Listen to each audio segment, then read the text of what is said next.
Bien, buenos días, querido pueblo guanareño, queridos compañeros, alcaldes, alcaldesas, Nubia Cupare, alcaldesa de Araure, compañero Primitivo Cedeño, alcalde de Agua Blanca, camarada Carlos Molina, alcalde de Ospino, compañero Antonio Vázquez, presidente del Consejo Legislativo, compañero juez rector de nuestro Poder Judicial, doctora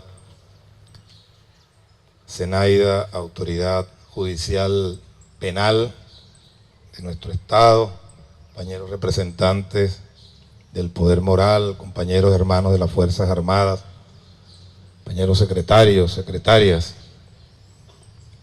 compañeros todos, concejales, concejalas que están por acá.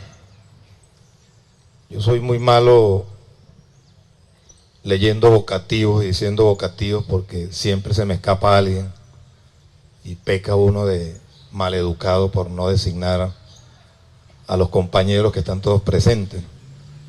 Compañeros representantes del alcalde Rafael Calles,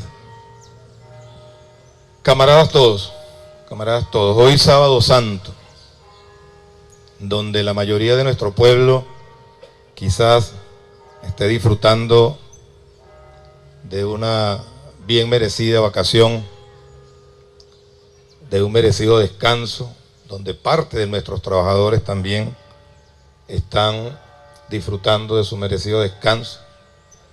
Sin embargo, hoy un grupo importante de esos trabajadores, de nuestros hermanos de las Fuerzas Armadas y de nuestro pueblo, está aquí, en este sencillo pero hermoso acto que conjuga quizás dos eventos sociopolíticos importantes.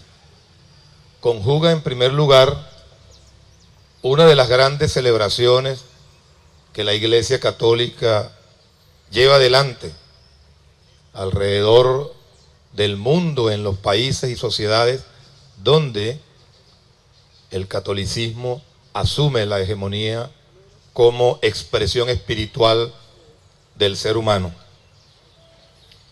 Y allí, en uno de los dos grandes eventos que esta tradición religiosa lleva adelante, el primero, el nacimiento de Jesús, el Cristo Redentor, y el segundo, su muerte.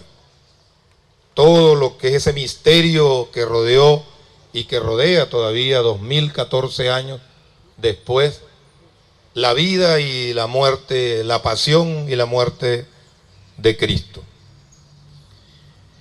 Y generalmente coincide ese evento religioso de gran trascendencia que de alguna manera lleva implícito un conjunto de mensajes que se han hecho parte de nuestro pueblo. El primero, diría yo, la resistencia a un modelo de gobierno que para ese entonces también era imperial y contra el cual el Cristo Redentor se enfrentó.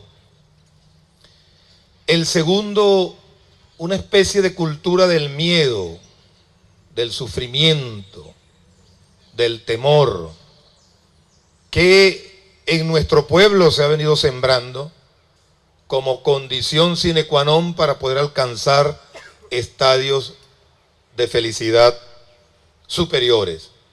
Por eso la pasión y muerte de Cristo, quizás recogida a mi modo de ver en su más excelsa expresión por santos como Tomás de Aquino, San Juan Crisóstomo de Constantinopla y la propia Sor Juana Inés de la Cruz, quizás en tiempos más cercanos a nosotros, muestran la capacidad de amor, de desprendimiento, de compromiso que un ser humano puede dar, por supuesto teniendo, para la felicidad y bienestar de un pueblo.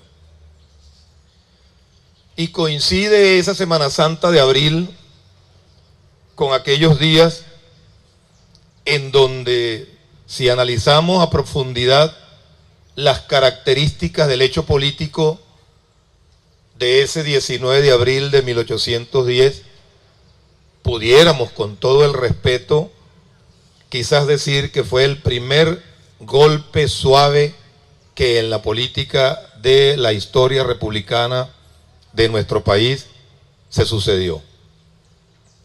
Y digo golpe suave porque allí un grupo de jóvenes con una profunda sensación, sentimiento y amor patriótico, proveniente de una clase social, si se quiere, privilegiada, se propuso de manera conspirativa, de manera solapada, ir conformando una estructura orgánica con las cabezas quizás más preclaras de entonces, sin importar los riesgos que allí indiscutiblemente corrían, y se decidieron a construir una patria. Y por eso dieron a esa organización clandestina el nombre de Sociedad Patriótica. Sociedad Patriótica. Quizás también pudiéramos allí registrar la primera expresión de partido político que nuestra historia republicana conoce. Se habla también de ya la cercanía que Miranda tenía con grupos seguidores de sus expresiones espirituales en el campo de la masonería y que tenían carácter orgánico a nivel de toda Sudamérica y que por supuesto también hacían acción política. Como de la misma manera ha venido haciendo acción política desde sus orígenes la Iglesia Católica, institución espiritual de recogimiento, de fortalecimiento de un planteamiento religioso místico que conjuga, que reúne a una gran cantidad de seres humanos en el mundo desde sus orígenes, que nace como una expresión de los desposeídos, pero que luego se transforma en una aliada indiscutible de las élites de poder gubernamental, especialmente las élites imperiales, y prácticamente comienza a desvirtuar su naturaleza para convertirse en la organización política quizás más fuerte del mundo. Y digo esto porque esa Iglesia Católica acompañó también en estas expresiones de procura de patria por un grupo de jóvenes mantuanos, patrióticos venezolanos, acompañó esa gesta en aquel momento histórico. Y fue precisamente la intervención oportuna de ese prelado chileno que oficiaba acá en nuestro país o en nuestra provincia, allá en la región capital, quien prácticamente conminó, motivó, impulsó, propuso a aquellos jóvenes patriotas, bisoños, nobles, creyentes, bondadosos, que prácticamente estaban llamando a aquel dictador que para entonces tenía la Capitanía General de Venezuela, a conformar junto a él una estructura de gobierno que en primer lugar respaldase al imperio moribundo de España en aquel entonces y que por otro lado procurase la independencia de Venezuela. es precisamente Carlos Cortés de Madariaga quien propone a aquellos miembros de la sociedad patriótica que llevan adelante esta insurrección silente y que obligan prácticamente a Emparan a compartir el espacio de poder que para entonces tenía, conformando una junta de gobierno, una junta patriótica. Allí la iglesia estuvo presente en la defensa de la libertad y de la patria. Esa misma iglesia, años después, cuando aquella victoria que se había alcanzado sin odios, sin rencores, sin violencia, como lo expresó Bolívar en 1813 en carta enviada al entonces gobernador de Curazao,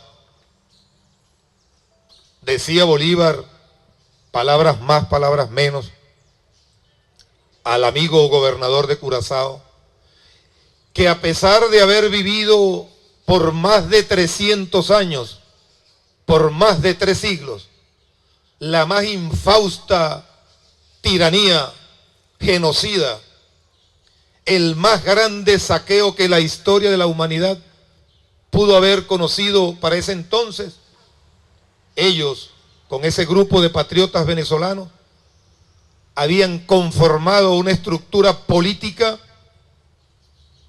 que había llamado absolutamente a todos, a los americanos y a los españoles de bien, a conformar un esquema de gobierno, un esquema de sociedad en donde todos pudiesen estar juntos, llevando adelante una actividad o una actitud política independiente, un gobierno independiente del imperio español. A pesar de eso, llamaron ellos a la bondad, llamaron ellos al encuentro, llamaron ellos a la libertad, Sin embargo, los imperios no ceden el poder de manera tranquila, de manera fortuita, porque son excesivos los intereses que en ellos están implícitos.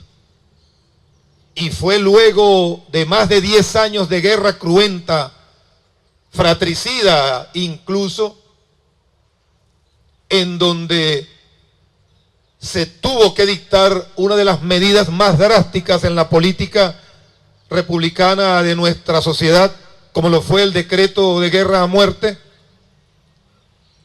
para poder llevar adelante la verdadera independencia que para entonces era necesaria.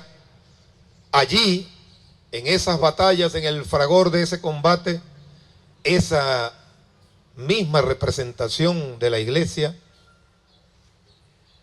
tomó posición distinta a la que había tomado en 1810.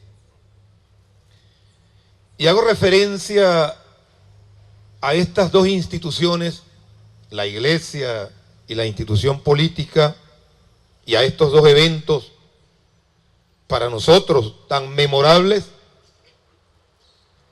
como este primer paso que se da para la declaratoria de independencia en el territorio suramericano, el primero que se dio, que luego fue sucedido en mayo de ese mismo año por Buenos Aires, y luego por Santa Fe de Bogotá, y luego por Chile, y al final de 1810 solamente Guatemala y Quito eran las provincias o los virreinatos que no habían declarado su independencia. Es decir, esa iniciativa de Venezuela en aquel entonces desató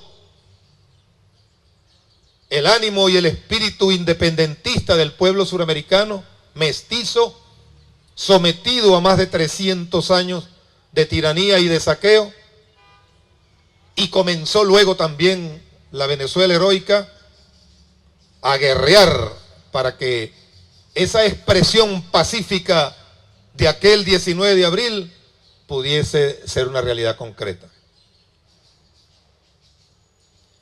Cuando se hace necesaria la comparación de los hechos históricos de aquellos momentos con nuestra realidad,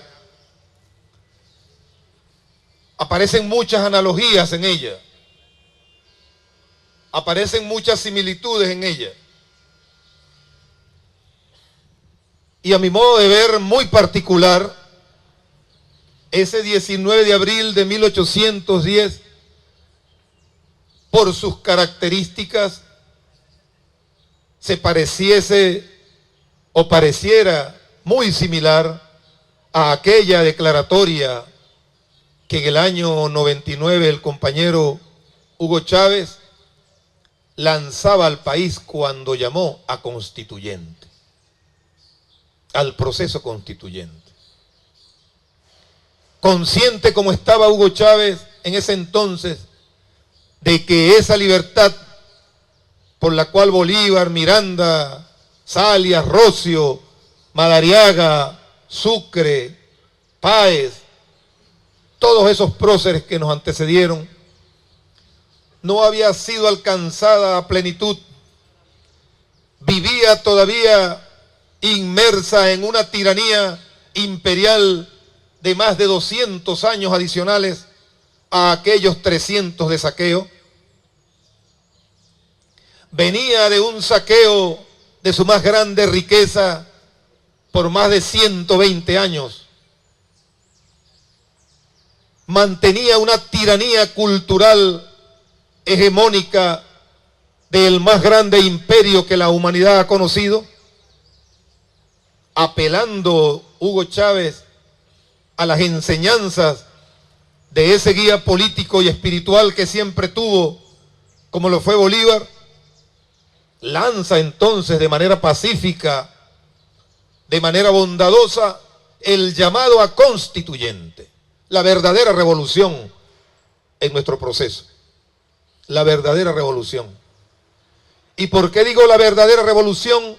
Porque Hugo Chávez allí no pidió carnet político absolutamente a ningún venezolano para que participase en la construcción de su modelo de vida, de su modelo político, de su modelo social. No llamó Hugo Chávez allí al conflicto bélico, violento, entre los hermanos venezolanos y mucho menos entre los pueblos amigos. No llamó Hugo Chávez allí a la confrontación. Llamó Hugo Chávez a la construcción de la verdadera libertad, de la verdadera democracia. Y surge una constitución producto de ese llamado, aquel día hermoso histórico que se decreta el proceso constituyente y que además se somete a la consideración de nuestro pueblo la viabilidad o no del mismo como ejemplo real y concreto del verdadero ejercicio democrático. Nace de allí una constitución incluso para la oposición. Una constitución para quien no estaba haciendo gobierno constituido en ese momento. Es decir, nace una constitución subversiva, una institución que crea distintos mecanismos para que el originario del poder, como lo es el pueblo soberano, pudiese de alguna manera por la vía pacífica poder sustituir, reemplazar, destituir a los gobernantes legítimamente electos. Si aquellos no cumpliesen o se alejasen de sus planteamientos reales y originarios. Y recuerdo los comentarios que hacíamos quienes tuvimos el privilegio de participar en ese evento histórico trascendental de la vida política de las sociedades de América, porque hay que verlo de esa manera, en su justa trascendencia. Decíamos quienes allí participábamos que porque éramos tan bobos y no más bien hacíamos una constitución que nos permitiese no salir más nunca de allí, de ese espacio de poder. Porque cuando revisamos a fondo el texto constitucional y nos vamos a su exposición de motivos, que recoge el espíritu del legislador, vemos allí cómo esa constitución no se hizo para un gobierno. Esa es una constitución que se hizo para un pueblo, y que ese pueblo la hizo vida, ese pueblo la hizo realidad concreta, no solo en los eventos electorales institucionalmente establecidos, en todo lo que va de ejercicio político y de gobierno en los últimos 15 años, sino que la hizo verdaderamente real, poderosa, valiosa, el 11, 12, 13 y 14 de abril. Allí se graduó summa cum laude nuestro pueblo y nuestra constitución, cuando le mostró al mundo que existe una sociedad en el planeta Tierra capaz de dirimir sus conflictos y problemas de tipo político de la forma más civilizada que sociedad alguna haya conocido. Y digo que allí se graduó nuestro pueblo y nuestra constitución summa cum laude, porque en ese proceso de paz que permitió la restitución de las instituciones y la restitución del liderazgo y del gobierno legítimamente establecido, allí participó un importantísimo número de venezolanos que no militan, ni han militado, ni votaron por el entonces presidente de esa fecha, el compañero Hugo Chávez. Allí se expresaron también de la misma manera venezolanos y venezolanas que han militado, que han creído y que han defendido y que defenderán este proceso revolucionario hasta que el aliento de la vida así se los permita. Es decir, allí hicieron comunión real, espiritual, social, política y humana todos los venezolanos. Y sin un disparo, sin un herido, sin un muerto, esa constitución con ese pueblo, chavista y no chavista, le restituyó la calma, la paz y la legitimidad a nuestra patria. La hizo más patria, pues.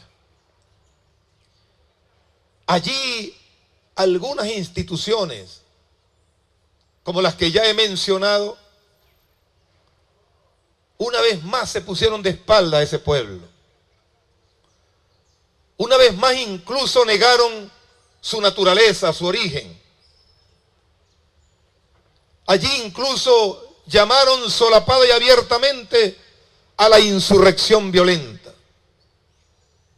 a la muerte, al sufrimiento, en una actitud maniquea increíble en los actuales momentos, en un pronunciamiento ambiguo, confuso, pretendiendo engañar a ese pueblo. Y ese pueblo sabio de nuestra patria les dio una lección. Les dio una lección. 2014, abril. Nuestros tiempos, ya con la ausencia física de ese grande hombre pacificador, pacifista, demócrata como no ha conocido país alguno, ya sin su presencia física, pero con un legado cargado de ejemplos, cargados de moral, cargado de acciones concretas, y asumiendo la conducción de ese proyecto, uno de sus más cercanos seguidores, apóstol también de la paz, de la democracia y del trabajo real, esos demonios de 1810, esos demonios de abril del 2002, aparecen nuevamente, ahora con mucho más virulencia, ahora con mucho más odio, ahora con mucho más muerte, ahora con mucho más maldad. Y una vez más, ese pueblo hermoso, heroico, culto, virtuoso, elevado en su conciencia políticamente, los está derrotando. Los está derrotando. A esos agoreros de la violencia y de la muerte, a esas instituciones fariseas que se esconden tras distintos escenarios para solapadamente inculcar odio y violencia de la manera más hipócrita, de la manera más vil, de la manera más ruin, una vez más van a ser derrotados. Una vez más, esa conciencia de bondad, de amor, de tolerancia, de paz, de nobleza y de grandeza de ese pueblo humilde, que no por humilde es bobo, que no por humilde es bruto, que no por humilde es tonto, que no por humilde es feo. Es un pueblo hermoso de verdad, en su forma y en su fondo. Ese pueblo está vacunado contra el engaño. Ese pueblo está vacunado contra la maldad. Ese pueblo está vacunado contra los demonios. Ese pueblo ha interpretado en su justa dimensión y en su más profunda trascendencia esa pasión y esa muerte de Cristo. Y con ese espíritu redentor del Cristo misterioso, ese pueblo, no tenemos duda, tendrá la resolución que a pesar de su nobleza y de su bondad, siempre ha tenido en la defensa de sus intereses más sagrados. Es la resolución a la hora del conflicto, a la hora del combate, a la hora del momento crítico, la característica más destacada del pueblo venezolano. Es decir, es su voluntad para enfrentar con verdadera responsabilidad las consecuencias de sus actos, el cumplimiento de sus deberes cuando tiene que hacerlo. Esa resolución de ese pueblo la han querido minar también en el marco discursivo de esa estética burguesa que nos han impuesto. Cuando nos tildan de flojos, cuando nos tildan de haraganes, cuando nos tildan de paterrolos, cuando nos tildan de egoístas. No. Ese pueblo jamás ha sido flojo, jamás ha sido tonto, jamás ha sido egoísta. El pueblo venezolano históricamente, y lo lleva en sus genes, es un pueblo solidario por excelencia. Solidario por excelencia. Es un pueblo bondadoso y desprendido por excelencia. Y así lo reflejan los textos, las cartas, los documentos que aquella sociedad patriótica mantuana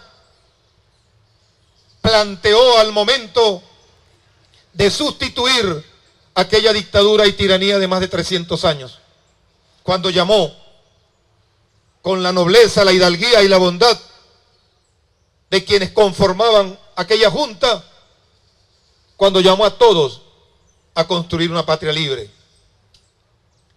pero tampoco le tembló el pulso a esa sociedad venezolana guiada por Bolívar cuando le tocó enfrentar a los más grandes estrategas de ese imperio en el campo de batalla. Jamás le tembló el pulso a esa sociedad humilde, a ese pueblo venezolano, cuando le tocó cabalgar y caminar ese altiplano andino e ir a libertar a las sociedades hermanas. Jamás le tembló el pulso. Como no le tembló el pulso a ese pueblo en febrero del año 89, cuando se impuso a su manera a la imposición coercitiva de un modelo desangrador de los pueblos, como intentaron hacerlo con la imposición neoliberal de entonces.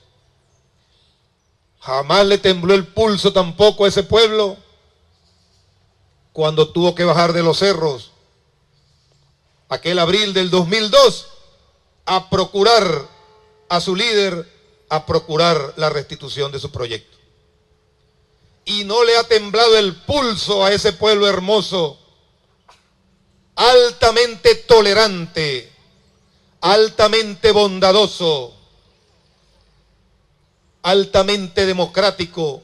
No le ha temblado el pulso al momento de no caer en las provocaciones que una minoría fascista, sanguinaria, perversa, criminal, arropada por instituciones que se dicen llamar pacifistas, arropada por esas instituciones que hacen juego perverso a instituciones de la muerte supranacionales, no le ha temblado el pulso a ese pueblo para mantener su paciencia, su tolerancia, su bondad, atender la mano cuando sea necesario, para evitar la muerte, para evitar la guerra, para evitar la violencia. Ese pueblo ha construido una coraza enorme para derrotar la gran farsa, la gran mentira que a través de los distintos mecanismos corporativos y globales de la comunicación han intentado construirle.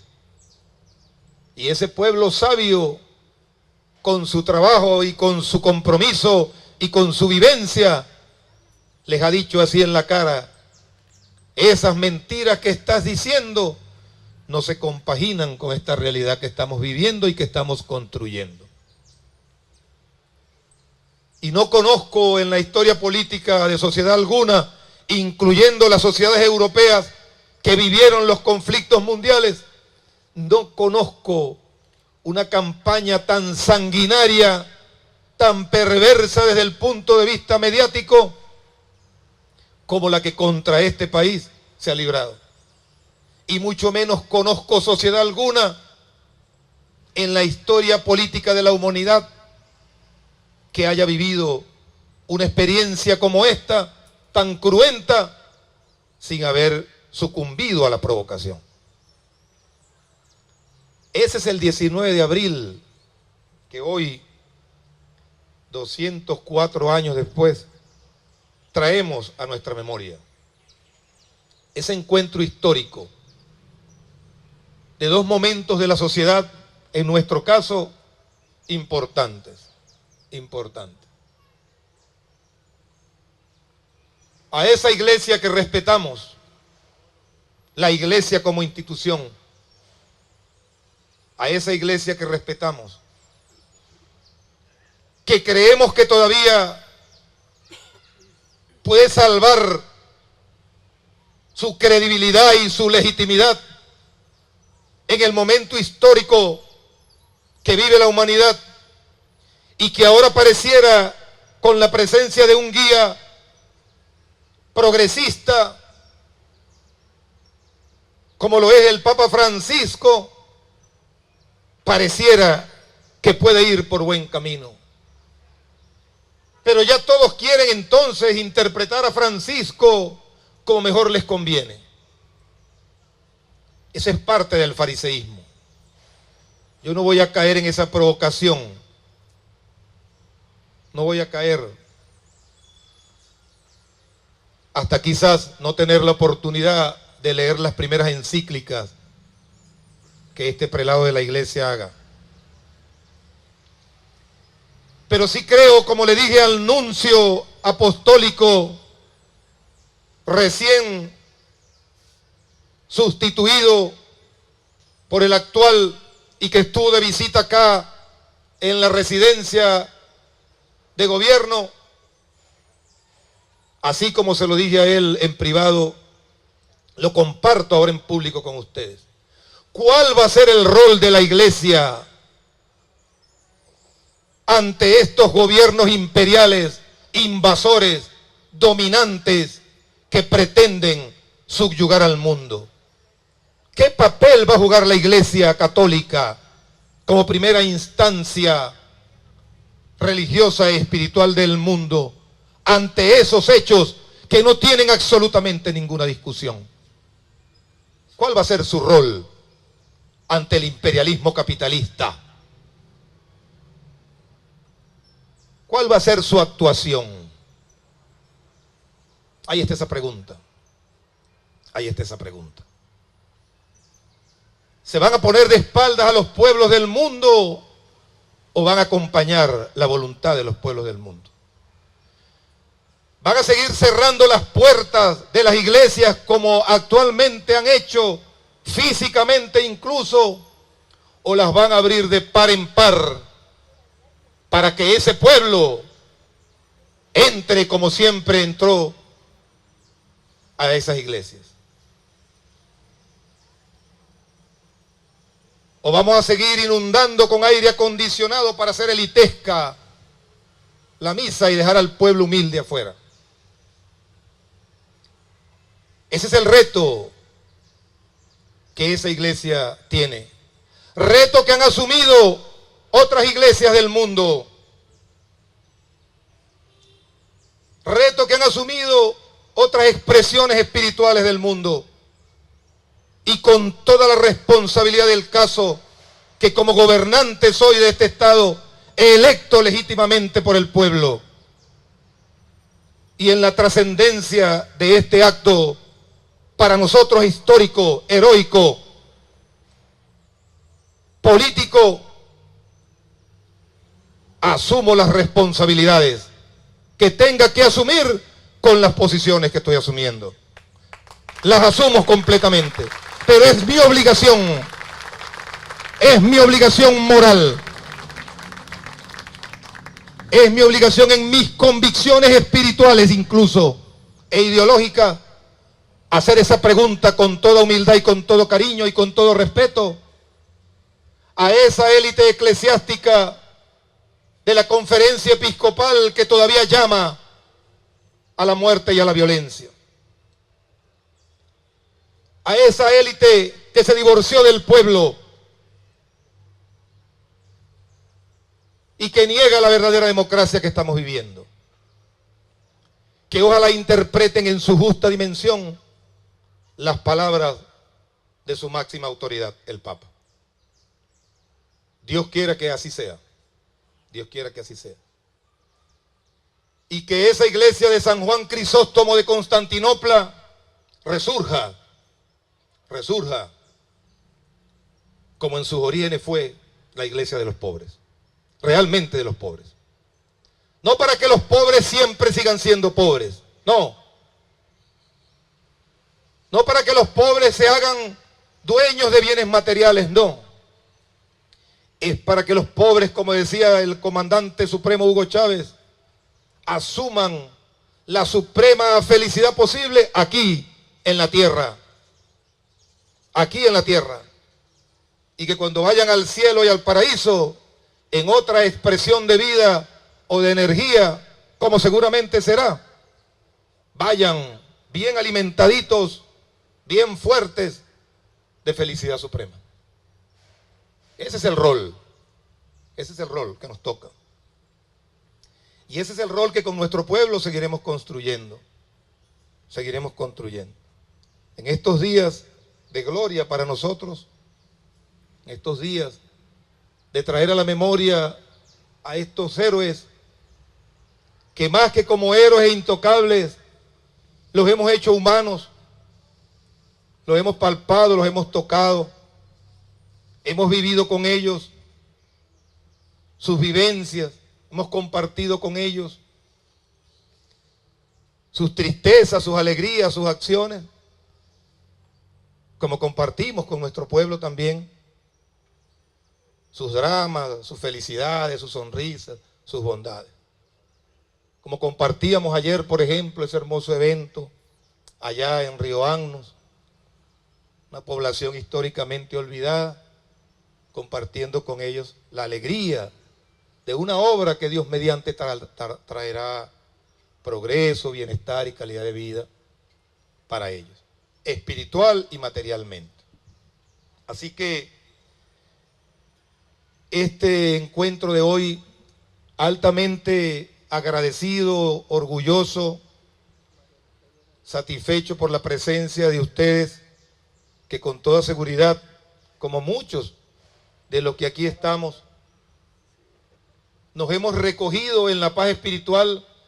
Para quienes viven diciendo por allí que Wilmer Castro es un ateo, es un impío. No, yo soy un creyente de la paz, del amor, de la espiritualidad y un practicante también en la realidad concreta. No me caigo a cobas ni a hipocresías dándome golpes de pecho en espacio alguno. Lo aprendí de mi padre, que era un cristiano practicante, ser humano que llora, que ríe, que ora también, que rezo en mis oraciones y que comparto la más hermosa lectura del texto bíblico como cualquier otra lectura de profundidad espiritual, como el Bhagavad Gita, por ejemplo, Cantar de los Cantares, como las mismas lecturas del Islam, ¿por qué no? Porque tiene que ser negadora la espiritualidad de otras formas espirituales, ¿no? Y conservo con orgullo una Biblia, traducción de San Casiodoro de Reina, del 1914, fecha de nacimiento de mi padre, para buscar allí a veces respuestas que no tenemos. Porque en los textos bíblicos hay respuestas importantes, hermosas, unas duras como las del libro de Job, muy duras, como el mismo Génesis incluso, como el Apocalipsis, otras hermosas, como los libros de Juan, o como el libro de los Hechos de los Apóstoles, por ejemplo. Hermosas lecturas, hermosas lecturas. Y en esa espiritualidad que de mis padres he aprendido, y que aprendí y que comparto con mi mujer y mis hijos, y con quienes conmigo comparten parte de la vida cotidiana también.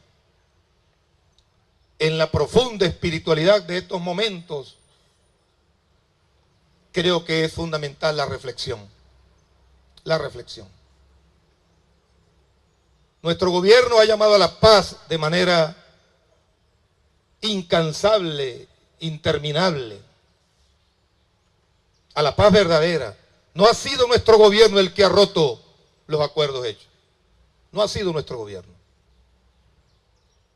Y han querido siempre endilgar a nuestro gobierno la responsabilidad. Lo intentaron hacer en la actitud irrespetuosa de algunos de los dirigentes mediocres que participaron, algunos, no todos, en el primer llamado, que asistieron de los miles de llamados que el compañero presidente hizo. Algunos allí quisieron, pues, dárselas de sapo rabúo y no llegaron ni a renacuajo, como dijera el viejo Javier Castro. Sin embargo, hubo unos dirigentes de oposición muy serios, que hicieron planteamientos muy serios, muy concretos, muy serios. Fueron la mayoría, gracias a Dios.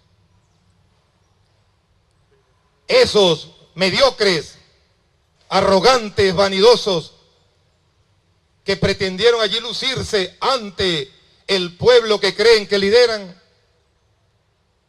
ese mismo pueblo los va a dejar solos. Porque son unos apologetas de la violencia. Son unos apologetas de la muerte. Son unos apologetas del odio. Son unos negadores de la libertad, de la verdadera democracia, de la tranquilidad del pueblo. Esas reflexiones en estos días de la pasión y muerte de Jesús, esa misteriosa vida de ese gran hombre que fue hombre, fue hecho hombre, en el ámbito del misterio de su vida, es interesante hacer la reflexión de esa misteriosa actitud perversa de esos pseudolíderes opositores. Revisarla a fondo.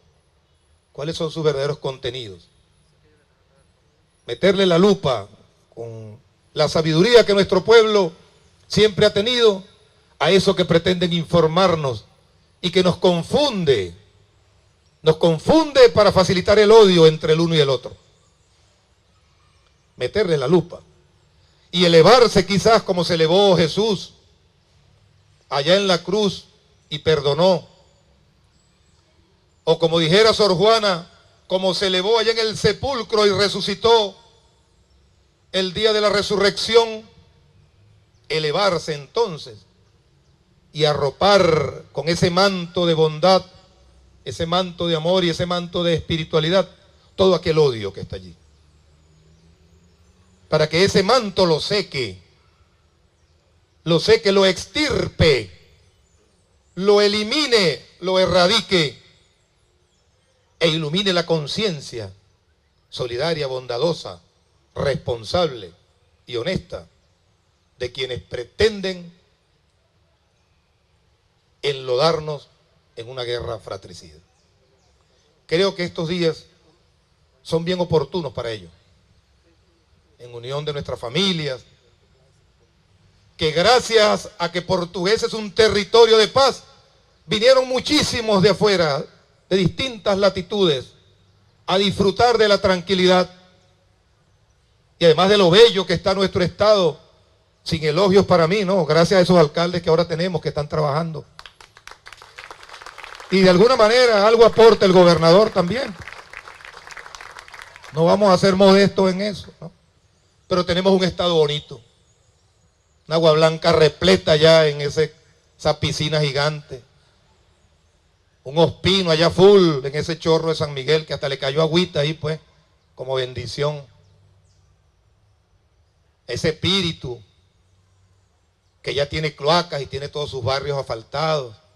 Ese Guanare que cada día es hermoso, más cosmopolita Guanare. ¿No? Ese Araure que bueno, está escapado del lote pues. Escapado del lote. Araure es otro. O otra, no sabemos. Pero Araure es otra cosa ya. El estado está hermoso, está tranquilo.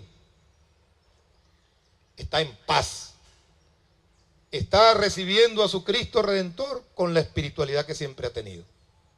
Está recibiendo a sus feligreses con el respeto y la tranquilidad que siempre ha tenido. Por eso me atrevo a hacer este llamado a la autoridad eclesiástica. Aquí en esta Plaza Bolívar, la misma Plaza Bolívar que en Caracas servía de asiento a esa sociedad patriótica para procurar la paz, la libertad, la vida de nuestra naciente patria querida. Muchísimas gracias, compañeros, camaradas. Muchísimas gracias.